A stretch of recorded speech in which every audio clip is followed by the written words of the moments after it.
Bonjour chers élèves du tronc commun. Dans cette série de vidéos, on va les consacrer à la droite dans le plan. Cette série de vidéos va être composée de plusieurs vidéos. Pourquoi? Parce que le chapitre est un peu long et il comporte trois parties principales. La première partie, c'est qu'est-ce qu'une base du plan, les coordonnées d'un vecteur dans une base, les coordonnées de la somme de deux vecteurs, les coordonnées du produit d'un vecteur par un réel, et puis le déterminant de deux vecteurs et la condition de collinéarité de deux vecteurs. Pour la deuxième partie, on va parler du repère du plan. Qu'est-ce qu'un repère du plan? Les coordonnées d'un point dans un repère, les coordonnées du milieu de deux points et la distance entre deux points. Ce sont des notions que vous avez vues en 9e année, mais on va les revoir avec un peu plus de détails. Et finalement, c'est la partie la plus importante et qui est nouvelle pour vous. C'est quoi un vecteur directeur d'une droite? Une droite définie par un point et un vecteur directeur, c'est-à-dire une droite vectorielle. Qu'est-ce qu'une représentation paramétrique d'une droite et à quoi ça nous sert? Et l'équation cartésienne d'une droite. Cinquièmement, on va voir les droites particulières, à savoir quand est-ce qu'une droite est parallèle, l'équation d'une droite parallèle à l'axe des abscisses et celle parallèle à l'axe des ordonnées. Et sixièmement, on va voir les positions relatives de droite dans le plan. Bien sûr, il y aura des exemples et des exercices au cours de la présentation de ce cours. Premièrement, qu'est-ce qu'une base du plan? Une base du plan, ce n'est autre qu'un couple de deux vecteurs qui ne sont pas collinéaires, qui ne sont pas nuls. Donc, tout couple de vecteurs qui ne sont pas collinéaires s'appelle base du plan. Et on note par exemple B, entre parenthèses, IG. Il faut noter entre parenthèses, parce que l'ordre convient ici. L'ordre est très important. Alors, deuxièmement, coordonnées d'un vecteur dans une base. On va prendre une base. Donc, de toute façon, à chaque fois qu'on veut parler de coordonnées d'un vecteur, il faut toujours mentionner la base. Soit B, et J, une base du plan, bien sûr, et I, un vecteur du plan. Donc, vous remarquez ici U, on peut toujours trouver un X et Y dans R tel que U égale ce vecteur-là plus ce vecteur. Vous l'avez vu dans le calcul vectoriel. Ça, ce vecteur-là, c'est la somme de ce vecteur plus ce vecteur, la relation de Schall. Donc, qu'est-ce que ça veut dire? Pour tout vecteur du plan, il existe un unique couple x, y, de réel bien sûr, tel que U égale x, i plus y. L'écriture est unique. On ne peut pas écrire de deux façons. X et y sont uniques. Voilà, donc ça c'est le vecteur, ça c'est le vecteur i, ça c'est le vecteur x fois i. Ça c'est j, ça c'est le vecteur y fois j. yj, pardon. Donc si je fais la somme des deux, ça me donne un vecteur que l'on appelle u. Comment appelle-t-on les x et y? Sont les coordonnées du vecteur i dans la base ij. Exemple, par exemple, le vecteur i égale 2i plus j. Comment je vais le représenter ici? Les coordonnées sont 2 et 1. Parce que le coefficient de j, c'est 1. On n'écrit pas quand c'est 1, on n'écrit pas. Alors, ça veut dire quoi? Ici, je vais représenter le vecteur de i, 2 fois i. Et ici, le vecteur j, il est là.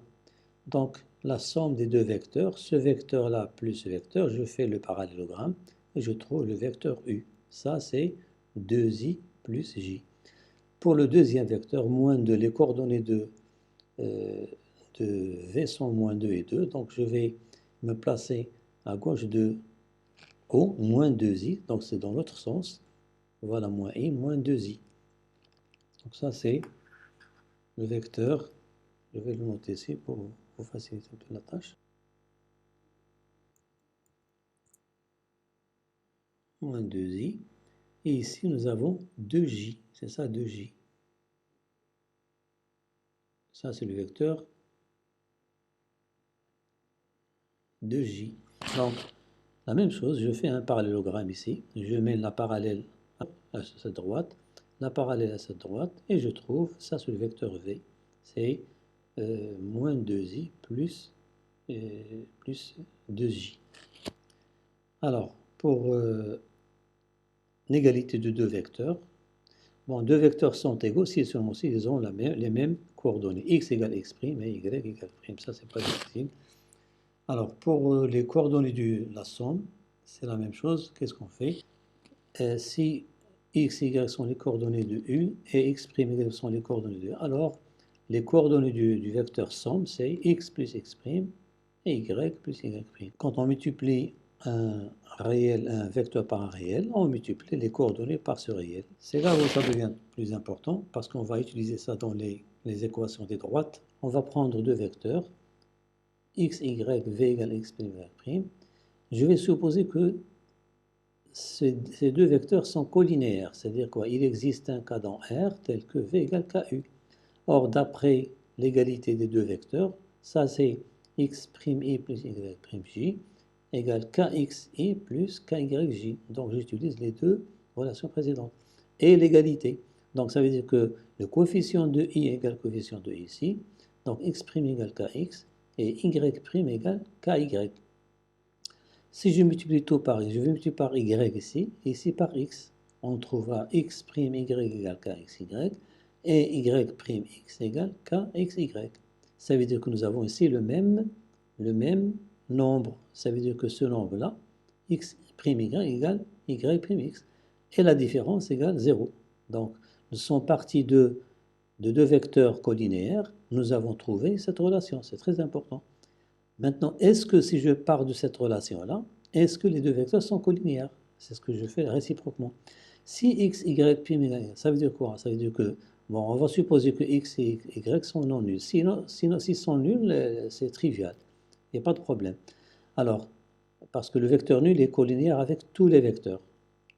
Voilà. Le vecteur nul égale 0, point U.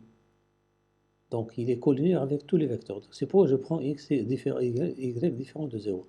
Alors, ça veut dire quoi? Si je divise par x sur x' égale y sur y égale k. Ça veut dire quoi? Que x' sur x égale k. Donc, x' égale kx. Y' égale ky. Ça veut dire quoi? Ça veut dire que les coordonnées de v sont quoi? Sont kx et ky.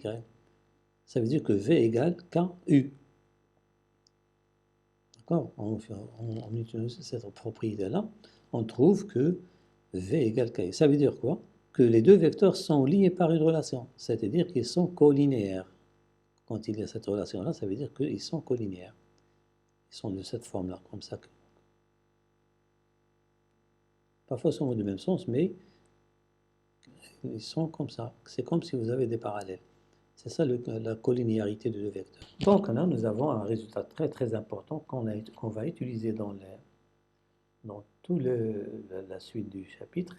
Conclusion. Les vecteurs U de coordonnées x, y et v de coordonnées x', y' sont colinéaires si et seulement si x, y' moins yx' égale 0. On va noter ce réel toujours. Il est appelé bien sûr le déterminant du couple de vecteurs UV. Donc c'est un déterminant de couple. Et on le note déterminant de UV. Det, le diminutif c'est det, ça veut dire déterminant de UV. Et comment on le calcule? On le calcule de cette façon. On prend deux barres ici, verticales, et on prend les coordonnées du vecteur U, on les pose ici, la première colonne, et V c'est la deuxième colonne. Et comment on calcule? C'est comme on a ici des ciseaux. Je multiplie x fois y, prime, moins, toujours au moins ici, x' fois y. Voilà, c'est comme ça qu'on calcule le déterminant. Propriété, U et V sont colinéaires si seulement si le déterminant est nul. Ça veut dire que ces vecteurs sont comme ça. Si le déterminant n'est pas nul, alors les deux vecteurs ne sont pas colinéaires. Bon, je vous donne quelques exemples pour bien illustrer les choses. Nous avons deux vecteurs, U2, 3 et V5, 4 dans une certaine base. Alors le déterminant de UV, je pose les coordonnées du vecteur est dans la première colonne, celle de V dans la deuxième colonne, et j'applique cette méthode. 2 fois 4 moins 3 fois 5 égale moins 7. Pour le petit b, nous avons moins de 3 sont les coordonnées de U, moins 1 400 c'est de V. C, ici on pose U, c'est moins 2, 3. Ici on pose les coordonnées de V, c'est moins 1, 4. Et j'applique la formule. Moins 2 fois 4, ça fait moins 8. Fois un moins, attention, il faut faire attention, c'est moins ici. Donc ça donne 1 plus. Donc ça fait moins 8 plus 3, ça fait moins 5. Je vous laisse quelques exercices à faire, pour très facile, exercices d'application. Et on va essayer de les corriger dans la prochaine vidéo, Inch'Allah. Pour la deuxième partie, je vais lui consacrer une vidéo à part, parce que ça va prendre beaucoup de temps, pour que la vidéo ne soit pas trop chargée. Bon, merci pour votre attention et à la prochaine.